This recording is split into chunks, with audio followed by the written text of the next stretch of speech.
Before you buy your first stock, pag-usapan natin. Meron lang mga konting bagay na baka you need to consider before buying your first stock. If wala pa nitong mga to, pwedeng wag ka munang bumili. Hindi para pigilan ka, pero para mabawasan yung konting baka masaktan ka. Kasi ang dami ko nakikitang beginners na sobrang excited mag-invest sa Philippine stock market. Pero after a few weeks, after a few months, na-stress na. Yung iba nalulugi, yung iba nalilito, tapos yung iba sasabihan na hindi para sa akin to. When in reality, baka hindi lang pala talaga siya ready. So in this video, pag-uusapan natin yan. Ano ba talaga yung kailangan mo before you buy your first stock?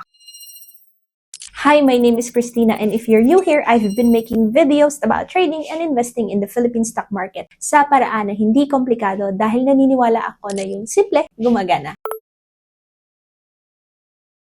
Unahin natin to. Bago ka bumili ng una mong stock, dapat meron kang at least basic personal finance system. Ano ba yung ibig kong sabihin nun? So, first, dapat meron kang active income. Una, kailangan meron kang income na may pumapasok na pera sa'yo. Either sweldo, business, or side hustles. Kasi ang stocks ay para palaguin yung extra mo na money. Hindi siya pamalit sa trabaho. At least not yet for now. Again, at least not yet for now. Kasi kung umaasa ka na yung stocks yung sasagot sa lahat ng financial problems mo or sasalo sa lahat ng financial problems mo ngayon, mabibigatan ka. At kapag mabigat yung expectation, mas mabilis kang susuko. Dapat din meron kang part of the system ang simple budget system. Kailangan alam mo from the active income, saan napupunta yung pera mo. You can track, may mga basic tracking pwede sa notebook, sa app, sa spreadsheets. Ang mahalaga, you have a simple budget system that understands kung saan ba napupunta yung active income mo. Kasi kung hindi mo alam kung saan napupunta, hindi mo malalaman kung may extra ka ba talaga na pwedeng i-invest. Dapat din kamustahin natin ang mga utang. Dapat aware ka sa utang. It's part of the personal finance system also. Kasi baka mamaya meron ka palang high interest debt. Pwedeng sa credit card, personal loan, pwedeng sa mga online lending. Hindi ibig sabihin na bawal ka na mag-invest forever kung may utang ka. Kasi may mga healthy na utang naman. Pero ang priority, if it's a high interest debt, ayusin mo muna yon para mas lessen yung isipin. I will give you an example. This is what I saw sa Shopee na website. So let's say bumili ka ng item na worth 1,000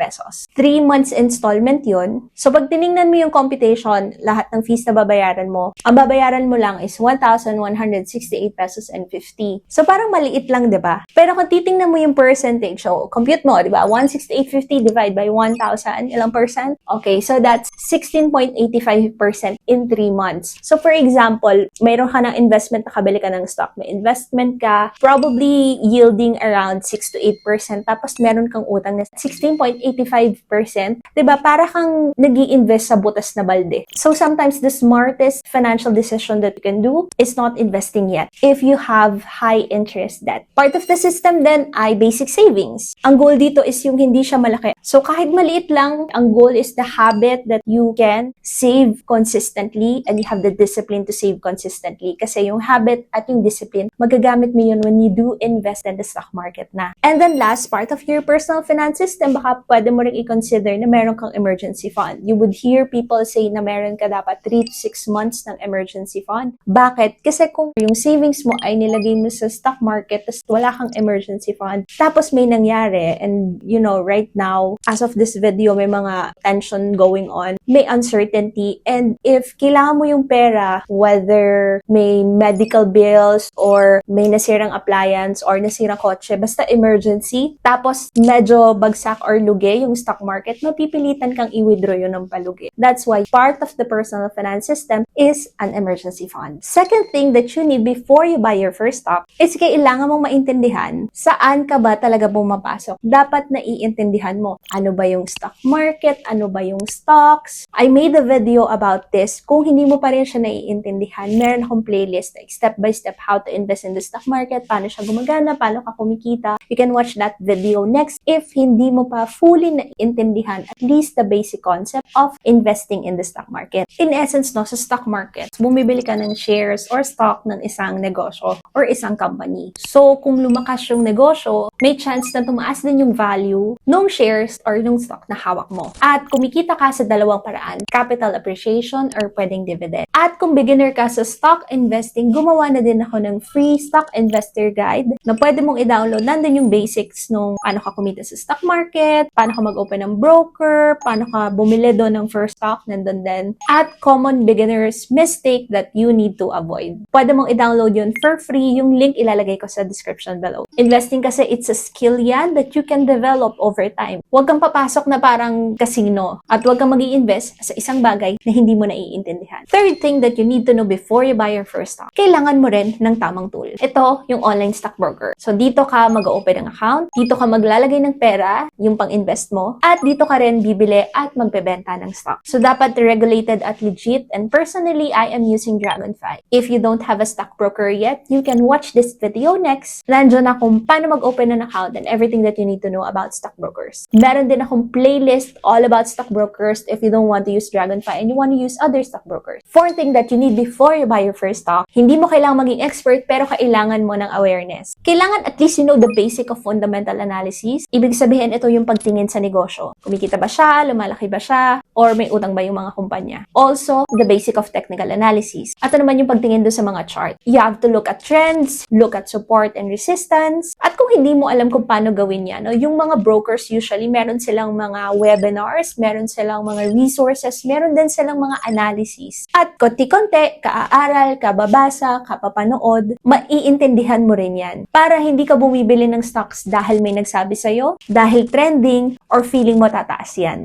And then the last thing that you need to know before you buy your first stock, ito yung kadalasang nakakalimutan. Stock investing is a long-term game. Merong ups, merong down. Pwede kang pumaldo, pero pwede ka ding malugi. At kahit gaano ka kagaling, meron ding mga maling trades. Ang difference nun sa mga nag-i-invest pa rin hanggang ngayon is may sistema sila. Hindi sila sumusuko kahit na merong lugi dun sa portfolio nila. Hindi sila lumilipat-lipat ng strategy kada linggo or kung ano yung uso. Patient sila, consistent sila, learner at student pa rin sila ng market. And what I'm talking about in this section is yung right mindset and the right expectation. So kung pumapasok ka dito na feeling mo lang ay papaldo ka at bibili ka lang dahil may nagsabi, dahil trending, then you have to get rid of that mindset. And continuously, no, kapapanood mo ng mga videos na ganito, unti-unti naiintindihan mo paano mag-invest sa stock market. Pero kung nakabili ka na ng stock tapos medyo pinagsisisihan mo, no, hindi pa naman huli ang lahat. You can still learn from the experience and then watch more videos like this. Or baka kailangan mo yung free guide na meron ako, link in the description. Baka meron dong makatulong sa'yo on how to at least adjust your mindset on stock investing na baka na-missed out mo nung nag-start ka pa lang. Ngayong alam mo na kung anong kailangan before you buy your first stock, ang next na logical question, magkano ba ang kailangan talaga bago magsimula? 5K ba? 10K ba? 100K ba? At yan ang pag-uusapan natin sa next video. I'm trying to do this series kasi, no, sa mga nagtatanong na ano po ba yung sunod-sunod na papanoodin. So, I'm trying to do this series. So, if you want to be notified when the next video will come out, click subscribe, like mo na rin ang video na to. It does help the algorithm. So, thank you so much for watching. I will see you on the next video. God bless po!